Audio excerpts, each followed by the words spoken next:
Hello everyone, welcome to my channel Solving Biology. I'm back again with another video. और इस video में मैं discuss करने वाली हूँ क्लास 12th एनसीईआरटी बायोलॉजी के case based questions. Recent CBSE previous year question analysis के बाद ये पता चला कि ऑलमोस्ट 2 क्वेश्चंस हर साल आ रहे हैं केस बेस्ड क्वेश्चंस के 4 मार्क्स ईच। तो यानी 2 क्वेश्चंस 8 मार्क्स कवर कर रहा है आपका केस बेस्ड क्वेश्चंस। तो ये 2 पार्ट की वीडियो रहेगी जिसके अंदर मैं ऑलमोस्ट 15-16 क्वेश्चंस डिस्कस करूंगी केस बेस्ड क्वेश्चंस। तो आप दोनों वीडियो को जरूर देखें और समझें केस बेस्ड क्वेश्चंस कैसे सॉल्व करते हैं। इसमें ऑलमोस्ट हर चैप्टर का एक क्वेश्चन लिया गया है, तो आप जरूर देखें। राइट, तो हम स्टार्ट करते हैं पहला question. Generally in eukaryotic cells, the average length of a transcription unit along a DNA molecule is about 8,000 nucleotides. So the RNA product of the transcription is also that long. But it only takes about 1,200 nucleotides from the above RNA product to translate average size polypeptide of 400 amino acids. इसमें क्या क्या गया है कि जो DNA है almost 8,000 nucleotides का, उसके बाद जब वो आरएनए में ट्रांसक्राइब होता है तो ऑलमोस्ट 1,200 न्यूक्लियोटाइड्स का हो जाता है। उसके बाद जो आखिर में ट्रांसलेशन के बाद प्रोटीन्स बनते हैं वो इनफ होते हैं 400 अमीनो एसिड्स के लिए। ठीक है, अब पहला क्वेश्चन है, name this RNA product transcribed from the DNA that subsequently translates into a polypeptide of 400 amino acids. इसको क्या बोलते थे हम? इसको बोलते थे HNRNA, right? ठीक है, mention the enzyme responsible for transcribing this type of RNA. RNA polymerase 2, right? RNA polymerase 2, right? Next question. Name and explain the process the RNA molecule transcribed from 8,000 nucleotide long DNA undergoes to be able to translate a polypeptide of 400 amino acids. कौन कौन से changes होते हैं, यानी जो transcription में जब वो ट्रांसलेशन में जाता है उससे पहले कौन कौन से चेंजेस होते हैं। देखो, सबसे पहला चेंज जो होता है वो होता है कैपिंग का। 5' एंड पे कैपिंग होती है, 5' एंड पे कैप लगती है किसकी? मिथाइल गुआनाइन ट्राइफॉस्फेट की, right? Methyl guanosine triphosphate, right? Triphosphate की, ठीक है। 3' एंड पे क्या होता है?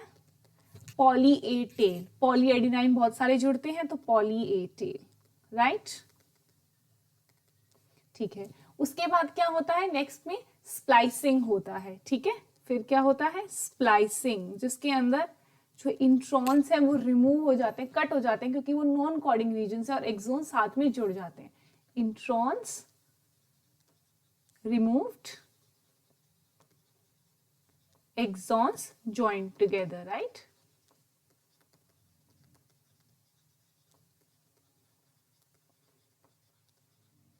ये है हमारा बी पार्ट का आंसर। ठीक है, अगला क्वेश्चन क्या है?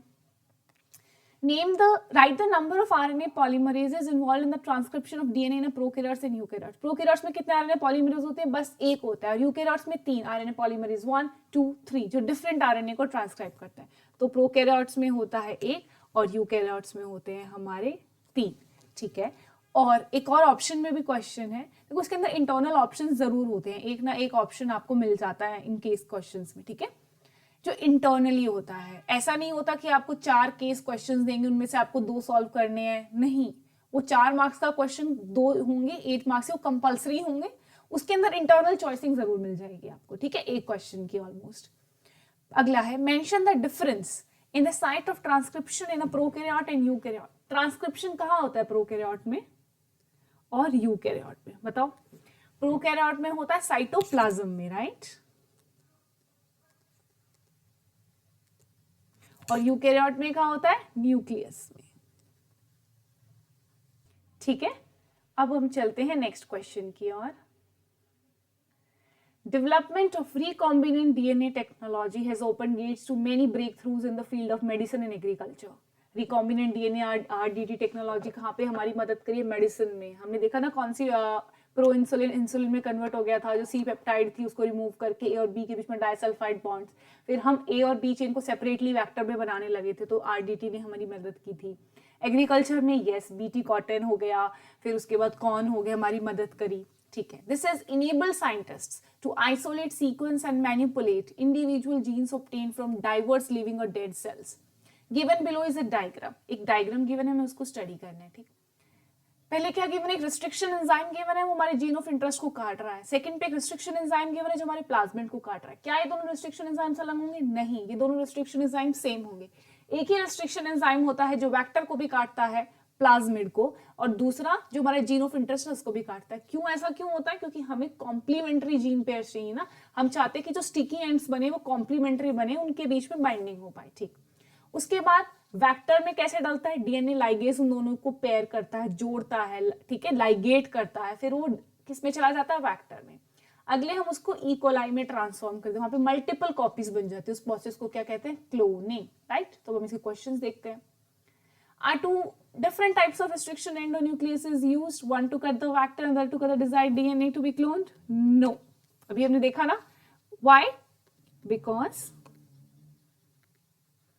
we want complementary sticky ends, right?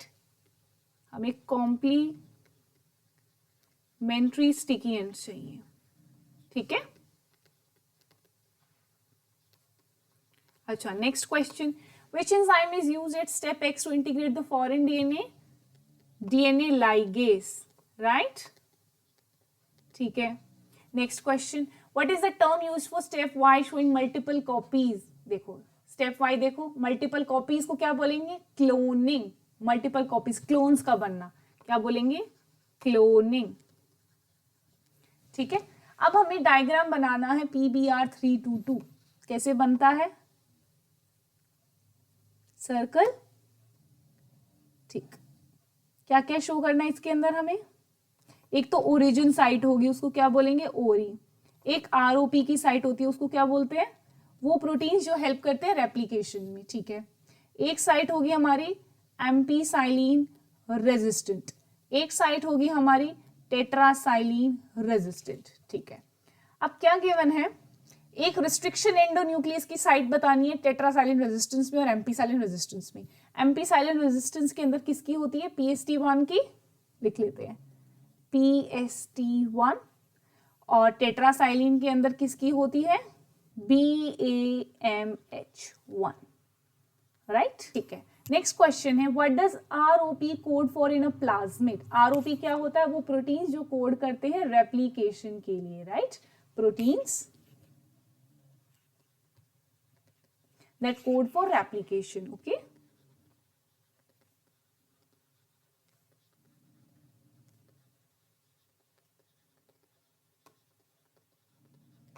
Understand? Next question.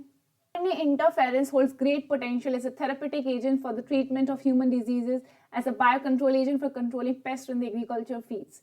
An experiment was conducted to study the use of RNA interference for the potential treatment of disorders of cholesterol metabolism. Some people possess genetic mutations with elevated levels of APOB gene which predisposes them to coronary artery disease. इसका मतलब क्या है? आजकल हम RNA interference technology को use कर रहे हैं बहुत डिजीज से बचने के लिए। इसके अंदर एक एग्जांपल गिवन है, ठीक। अदरवाइज मैं आपको एक्स्ट्रा बताती हूँ, RNA इंटरफेरेंस को आजकल कैंसर से बचने के लिए भी इस टेक्निक को यूज कर रहे हैं साइंटिस्ट। अभी ये स्टिल लैबोरेटरी में ही यूज कर रहे हैं, अभी हम नॉर्मल लोगों पे उसको इस्तेमाल नहीं करें, एक्सपेरिमेंटल स्टेजेस पे ही है, क्लिनिकल स्टेजेस पे ही है अभी। RNA इंटरफेरेंस को हम बहुत डिजीजेस को ठीक करने के लिए यूज कर रहे हैं, राइट। तो अब क्या गिवन है कि कुछ लोगों के अंदर एक जीन होता है जिसका क्या नाम है? APOB। ये एक जीन है जिसके लेवल्स हैं वो बहुत ज्यादा होते हैं। एलिवेटेड का मतलब क्या होते हैं? ज्यादा लेवल्स होते हैं। और जब इसके ज्यादा लेवल्स होंगे तो ये क्या करेगा? Coronary artery disease, right. Coronary artery disease. क्यों?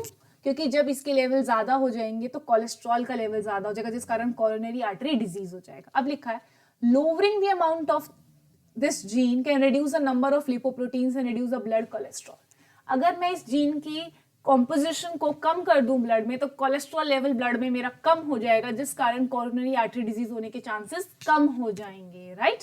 तो आरएनए इंटरफेरेंस हम क्या कर रहे हैं? इस जीन को कम कर रहे हैं ताकि ब्लड कोलेस्ट्रॉल लेवल कम हो, कोरोनरी आर्टरी डिजीज होने के चांसेस कम हो, ठीक है। अच्छा, अब लिखा, Tracy Zimmerman and colleagues used RNA interference in 2006 to reduce the level of this gene in non human primates, cynomolgus monkeys. देखो जो भी कोई एक्सपेरिमेंट होता है हम डायरेक्टली ह्यूमंस पे नहीं करते हैं, हम माइस पे करते हैं, मंकीज पे करते हैं, क्योंकि वो हमारे क्लोजेस्ट इंसेस्टर्स हैं। हम चाहते हैं कि वो हमारी तरह ही उनकी बॉडी फंक्शन करते हैं, कि उनके ऊपर वो टेस्ट करें और जो रिएक्शंस वगैरह हैं उनको नोट डाउन हो और हमें कोई एलर्जी या हमारी डेथ ना हो, जिस कारण हम पहले जो टेस्ट होते हैं मंकीज या माइस, रैट, इन पे करे जाते हैं। ठीक है, ये एक्सपेरिमेंटल सेटअप होता है हमारा। ठीक है, 1 groups of monkey were given RNA interference treatment, small interfering RNAs, dose 1 mg per kg। यानी 3 कैटेगरीज मंकी की थी।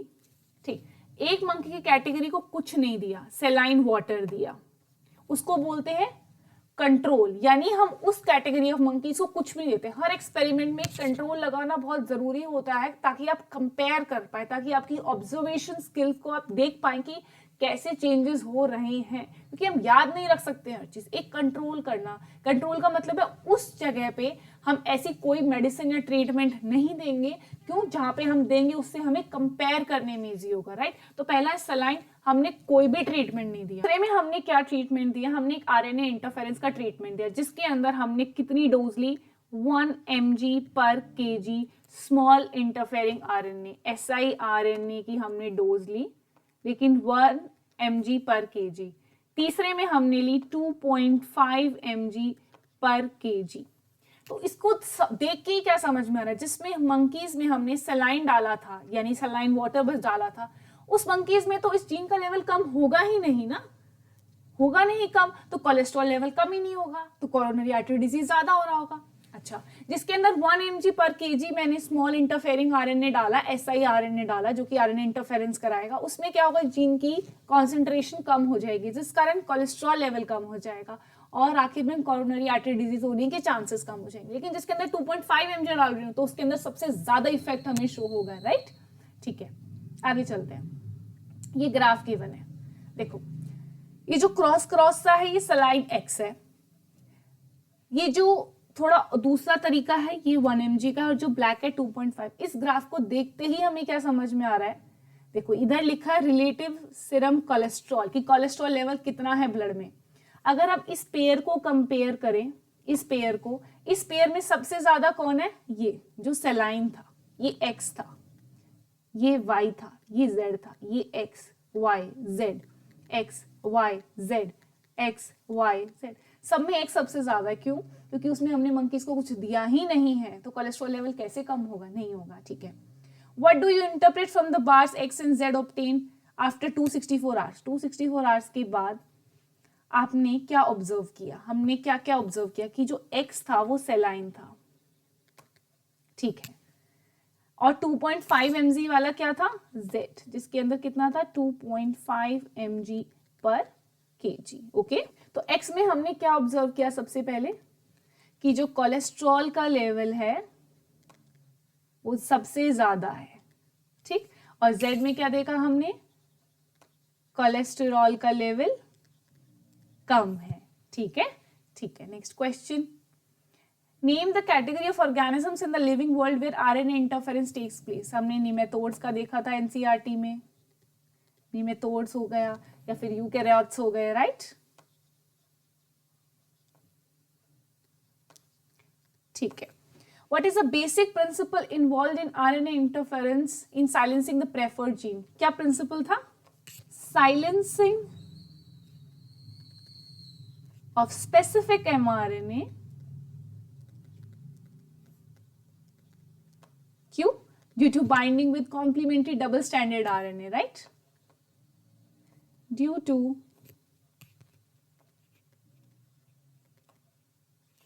binding with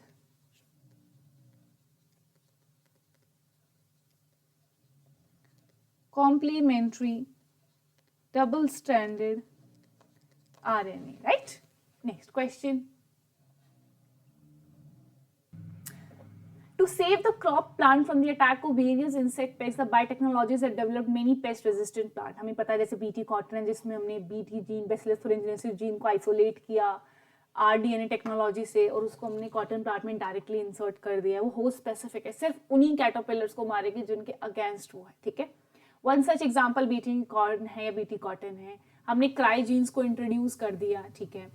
ये क्या करती है, दस saves the entire corn plant. An experimental field study was conducted by the scientists to study the efficacy of the BT corn plant against the attack of corn borers. 3 different species of corn borers, namely A, B and C, were collected and were independently fed on non-BT corn plants and BT corn plants. देखो 3 different species ली हमने corn borers की, ठीक है। उसको किस किस पे feed किया? एक को फीड किया उस क्रॉप पे जो कि बीटी रेजिस्टेंट थे, जिसके अंदर हमने क्राइजीन बाहर से इंट्रोड्यूस कर दिया था। एक हमने फीड की नॉन बीटी क्रॉप, जिसके अंदर हमने कोई क्राइजीन बाहर से इंट्रोड्यूस किया ही नहीं, यानी बिल्कुल ऑर्गेनिक है, नॉर्मल है, कोई आर्टिफिशियल नहीं है। लेकिन बीटी में हमने क्या किया? बाहर से इंट्रोड्यूस किया है क्राइजीन, ठीक है। क्वेश्चन देखते हैं। Identify the species of the corn borer that is most successfully controlled by BT corn plant. ऐसा कौन सा ए और बी सी स्पीसीज है इस बीटी क्रॉप के अंदर जिसको सबसे ज्यादा कंट्रोल कर पाया?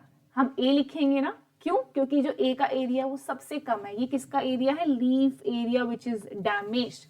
तो जो ए कॉर्न बोरर है वो सबसे कम एरिया को डैमेज कर पाया, यानी उसका इफेक्ट मैक्सिमम, बीटी कॉर्न उसके ऊपर मैक्सिमम इफेक्ट शो कर पाई, यानी वो अपने इफेक्ट को शो, उसको कैंसल हो गया, राइट। तो हम इसमें क्या लिखेंगे? A, species A, because as its damaged leaf area is least, right? जो उसने डैमेज किया लीफ का एरिया वो सबसे कम है, ठीक है। नेक्स्ट क्वेश्चन पे, identify the species of the corn borer which shows least impact of toxin produced by BT, जिसको सबसे कम इंपैक्ट पड़ा है। कौन है वो? B, right, species B. अच्छा, नेक्स्ट पे चलते हैं। What would be your advice as a scientist to the farmers by growing his particular BT corn variety in the area which is infested by species B? B सबसे कम effect, मतलब हम B पे effect ही नहीं कर पा रहे हैं, तो B है प्रोडक्टिविटी ही नहीं दिखा रही, तो B को ग्रो करना यूजलेस है, right, because as its productivity is too low, ठीक है। जो उसकी प्रोडक्टिविटी है is too low, so it is kind of a waste, और वो हमारे लिए जरूरत नहीं है। No need to grow, okay. अच्छा, name 1 BT gene that codes protein in corn plants to control corn borers. कौन होता है? Cry1AB, यस, ठीक। नेक्स्ट क्वेश्चन पे चलते हैं। Gene was identified in a fungus by a research worker in a lab which was considered to be of a greater importance in the field of agriculture. As a student of biotechnology, write the steps you would suggest to isolate this gene from the fungus. हम एक gene को isolate करना है fungus से। Fungus की covering किससे होती है? जैसे प्लांट की कवरिंग सेल्यूलोज से होती है, तो फंगस की कवरिंग किससे होती है? चिटिनेज। तो सबसे पहले हम क्या करेंगे? डाइजेस्ट करेंगे cell wall of fungus by chitinase, right? उसके बाद हम क्या करेंगे? RNA को किल करेंगे by adding RNase A. RNA is destroyed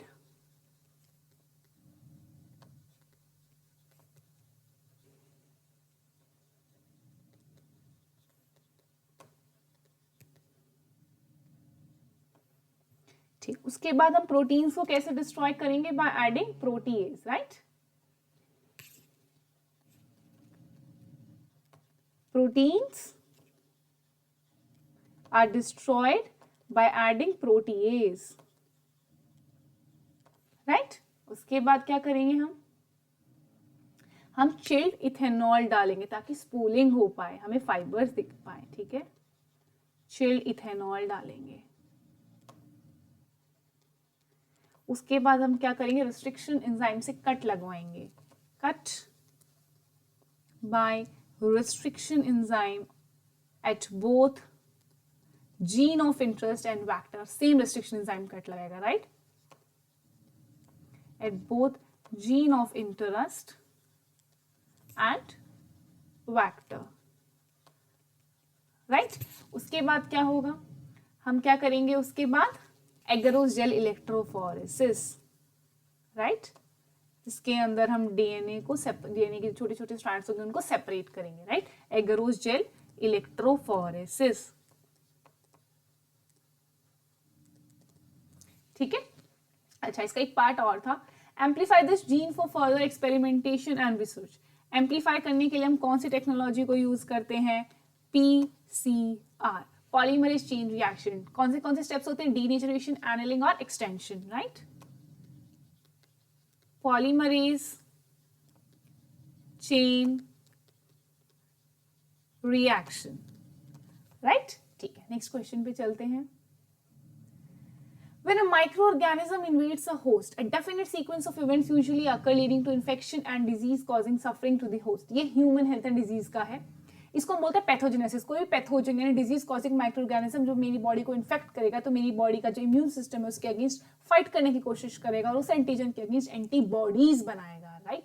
तो एक ग्राफ गिवन है कि number of microorganisms versus time. Starting में इंक्यूबेशन पीरियड है। इंक्यूबेशन पीरियड मतलब अभी हमें सिम्टम नहीं आ रहा है, हमें नहीं पता कि हम किसी डिजीज से इन्फेक्ट हो गए, क्योंकि जो हमारी बॉडी के अंदर पैथोजन है धीरे धीरे एडजस्ट कर रहा है हमारी बॉडी की कंडीशंस के अनुसार। फिर पीरियड ऑफ इलनेस, जब हमें सिम्टम्स आने शुरू होते हैं, हमें पता लगता है कि हाँ भाई हमें बीमारी हो गई है, ठीक है? चाहे तो आदमी ठीक हो जाता है या फिर उसका इम्यून सिस्टम फेल हो जाता है और वो आदमी की डेथ हो जाती है, ठीक है? ठीक है। In which period according to the graph there are maximum chances of a person transmitting a disease? कौन से टाइम में डिजीज होने के सबसे ज्यादा चांसेस होते हैं? देखो, इंक्यूबेशन पीरियड में भी होते हैं। इंक्यूबेशन पीरियड, क्योंकि उस टाइम पे सिम्टम्स आया ही नहीं है, मेरे को सिम्टम आया ही नहीं कि मुझे खांसी जुकाम बुखार है, तो मैं कैसे ही प्रिकॉशंस लूंगी? मैं प्रिकॉशन ही नहीं लूंगी उस दौरान, क्योंकि मुझे पता ही नहीं है मुझे बीमारी है। अच्छा, पीरियड ऑफ इलनेस में तो होने के चांसेस हैं, राइट? अगर सपोज मुझे कफ है तो मेरे एयर ड्रॉपलेट से फैल जाए, ठीक है? तो दोनों में होने के चांसेस हैं। Study the graph and right what is an incubation period. Incubation period क्या होता है? टाइम पीरियड बिटवीन इन्फेक्शन, कि हमें इन्फेक्शन तो हो गया है लेकिन सिम्टम्स नहीं आए हैं, right? Between infection and appearance of symptoms, right? ये भी हमें सिम्टम्स नहीं आए हैं, ठीक है। Name a sexually transmitted disease that can be easily transmitted during this period. कौन सा डिजीज इजीली ट्रांसमिट हो जाता है ऐसे? AIDS, acquired immunodeficiency syndrome which is caused by HIV, human immunodeficiency virus. कौन से लिम्फोसाइट्स कम होते हैं उसके अंदर? टी लिम्फोसाइट्स और स्पेसिफिकली टी हेल्पर, राइट? ठीक है। नेक्स्ट क्वेश्चन क्या है? Draw systematic level diagram of N antibody. Antibody यानी H2L2, दो हैवी चेन्स और दो लाइट चेन्स। ये दो कौन सी हैं? हैवी चेन्स, ठीक है। और फिर ये कौन है? उसकी दो लाइट चेन्स। इनके बीच में कौन सी बॉन्डिंग होगी? डाइसल्फाइड बॉन्डिंग होगी, राइट? ठीक। ये कौन सी साइट है? Antigen binding site. ये N terminal, C terminal, N terminal, C terminal, यहाँ पे डाइसल्फाइड बॉन्ड्स है, ठीक है। ये है एंटीजन बाइंडिंग साइट, ठीक है। और इसके अंदर और कौन सी चीज है? ये वाला जो है ये लाइट चेन है, राइट? ये है light chain.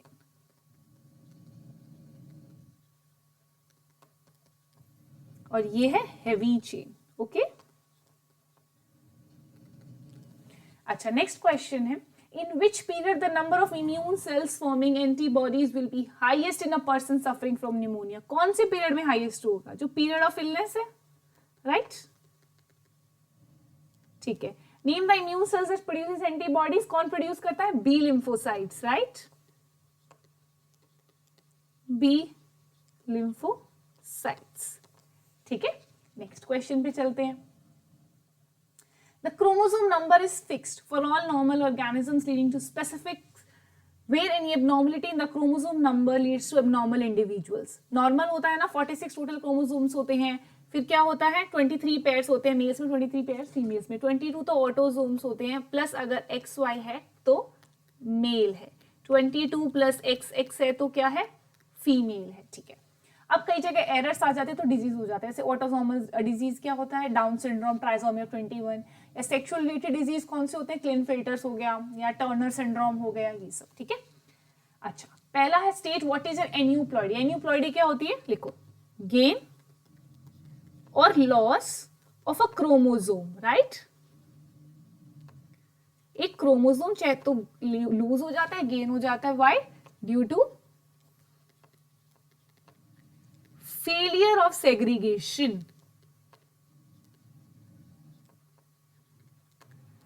of chromatids, right? During cell division.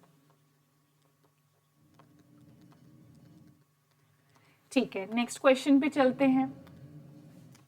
If during spermatogenesis the chromatids of sex chromosome fail to segregate during meiosis, write the two different types of gametes with altered chromosome number that could possibly be produced. क्या क्या हो सकता है अगर spermatogenesis में जो sex chromosome segregate ना हो? 22 तो होगा ही होगा, प्लस XY हो सकता है, या 22 प्लस XO हो सकता है, right? Next question. Normal human sperm 22 plus Y fertilizes an ovum with karyotype 22 plus XX. Name the disorder. कौन सा disorder है? देखो clearly हमें पता लग रहा है 22 plus XXY. कौन सा है? Klinefelter syndrome, right? इसको लिख लेंगे Klinefelter syndrome. ठीक है. अब इसके फीचर्स कौन से कैरेक्टरिस्टिक्स हैं जिससे हम इसको आइडेंटिफाई कर सकते हैं? लिखो. ओवरऑल कौन सी डेवलपमेंट होगी शरीर में? Masculine development. ठीक है, ओवरऑल मास्कुलिन डेवलपमेंट. लेकिन ओवरीज भी होंगी, लेकिन वो स्टेराइल होंगी, राइट? Sterile ovaries. और फेमिनिन कैरेक्टर्स भी होंगे. ठीक है, फेमिनिन डेवलपमेंट, राइट? ठीक है. अब हम देखते हैं name best known the most common autosomal aneuploidy abnormality. अभी मैंने क्या बताया ऊपर? डाउन सिंड्रोम, जो किस कारण होता है? Trisomy of chromosome 21, trisomy of 21 chromosome, right? अच्छा, इसकी कैरेक्टरिस्टिक्स क्या होती हैं? आदमी छोटा होता है, शॉर्ट स्टेचर्ड होता है, उसका हेड भी छोटा होता है. ठीक. पार्शियली ओपन माउथ, माउथ हमेशा ऐसे खुला ही रहता है. Partially open mouth. इन लोगों की जो पाम क्रीज होती हैं, जो हाथी कलाइयां होती हैं, एक कैरेक्टरिस्टिक की होती है. तो कैरेक्टरिस्टिक मतलब उनकी स्पेसिफिक होती है, राइट? Characteristic palm crease. और जो उनकी टंग होती है फरोड होती है, राइट? तो इसको और क्या लिखेंगे? फरोड टंग. ठीक है.